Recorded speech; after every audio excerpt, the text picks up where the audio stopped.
உள்ளங்களே இப்போ நாம் வந்து பார்க்க போகிறது என்னென்னா பட்டு எப்படி எடுக்கிறாங்க அப்படிங்கிறத தான் பார்க்க போகிறோம். ஸோ இது தனியாக ஒரு கண்காட்சி மாதிரி வச்சுருக்காங்க. இதுதான் என்ட்ரன்ஸ். ஸோ இப்போ நீங்கள் பார்க்க போகிறதுலாம் இது மாதிரி தான் நம்ம உள்ளே போனதும் பார்த்துட்டிங்களா அந்த பட்டு நெசவு செஞ்சதை வந்து அந்த பொம்மைக்கு வியர் பண்ணியிருந்தது. அதுக்கப்புறம் பார்த்துட்டிங்கன்னா நிறைய வேஸ்டிலாம் வந்து டைப்ஸ் இருந்தது. ஒரு மல்பெரி புழுவோட லைஃப் சைக்கிள் எப்படி எக்ஸ்பிளைன் பண்ணியிருக்காங்கன்னு பாருங்கள். அவ்வளோ அழகாக ஸ்டேஜ் பை ஸ்டேஜாக எப்படி நடக்குதுங்கிறத இதில் எக்ஸ்பிளைன் பண்ணியிருக்காங்க. அப்புறம் ஒரு புழு எப்படி வந்து இருக்குது அப்படிங்கிறதையும் காமிச்சிருக்காங்க. ஆப்டிக்கல் இல்யூஷன் பார்க்கவே ரொம்ப நல்லா இருந்தது. பிரமிட் ஸ்ட்ரக்சரில் இருந்தது. அதே மாதிரி நம்ம மூவ் பண்ணும்போது அப்படியே மூவ் ஆகிற மாதிரியே இருந்தது. பக்கத்து ரூம் போயிட்டோம் அப்படின்னா பித்தாகரஸ் தியரி எக்ஸ்பிளைன் பண்ணி அதுக்கு சில க்யூப்ஸ்லாம் வச்சுருந்தாங்க. ஸோ அதை வச்சு நம்ம ஃபார்ம் பண்ணணும். அதுக்கு பக்கத்துலேயே வந்து கிராவிட்டி வெல் வச்சுருந்தாங்க. ஸோ ஒரு பால் போட்டு எப்படி கீழே விழும் அப்படிங்கிறத மாதிரி எக்ஸ்பிளைன் பண்ணுற மாதிரி இருந்துச்சு.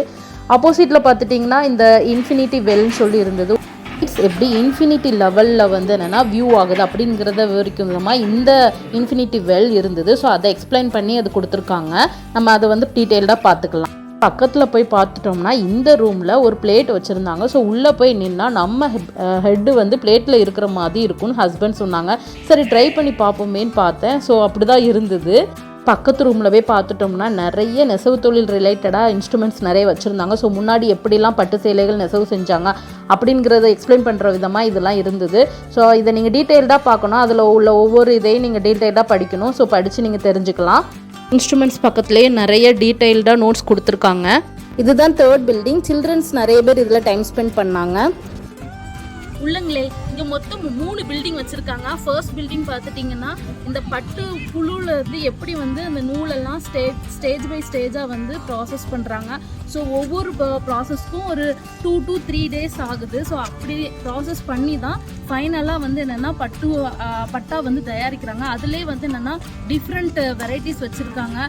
ஸோ அதே மாதிரி செகண்ட் பில்டிங்கில் பார்த்துட்டிங்கன்னா ஒன்றுமே இல்லை, வந்து கேம் மாதிரி வச்சுருக்காங்க. ஸோ அது வந்து என்னென்னா கொஞ்சம் பிஞ்சு இருக்கிற மாதிரி தான் இருக்குது. 3rd பில்டிங்கில் பார்த்துட்டிங்கன்னா விர்ச்சுவல் ரியாலிட்டி ஹால். இங்கே வந்து என்னென்னா நம்ம சில்ட்ரன்ஸ் வந்து என்னென்னா அந்த கம்ப்யூட்டரில் கனெக்ட் பண்ணி அப்படியே நம்ம கடலில் நிற்கிற மாதிரி ஒரு ரியாலிட்டியாக காமிக்கிற மாதிரி ஒரு ஷோ இருக்குது. ஸோ இது எனக்கு தெரிஞ்சு யூஸ்ஃபுல் தான். சில்ட்ரன்ஸ்க்கு ரொம்பவே யூஸ்ஃபுல். அவங்க வந்து இதில் நல்லா என்ஜாய் பண்ணுவாங்க. So first and 3rd building ரொம்ப யூஸ்ஃபுல்லாக இருந்தது. விர்ச்சுவல் ரியாலிட்டி ஹாலுக்கு வந்து பார்த்தீங்கன்னா பெர் பர்சன் 20 rupees கலெக்ட் பண்ணுறாங்க. ஸோ அவ்வளோதான்.